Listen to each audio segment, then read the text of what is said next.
Friends, sweet corn pakodi rainy సీజన్లో super టేస్టీగా ఉంటుంది.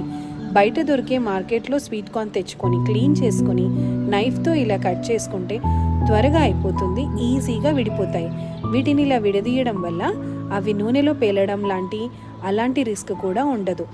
ఇలా క్లీన్ చేసుకున్న వాటిని కొంచెం ఆయిల్లో బాయిల్ చేసుకుని 5 మినిట్స్ తర్వాత తీసి వడగట్టేయండి. దీంట్లో కొంచెం పసుపు, కారం, ఉప్పు, జీలకర్ర, చిన్నగా తరిగిన ఉల్లిపాయ, పచ్చిమిర్చి, కరివేపాకు, అల్లం వెల్లుల్లి paste and 2 spoons of besan పిండి, శనగపిండి వేసి బాగా కలుపుకోండి ఫ్రెండ్స్.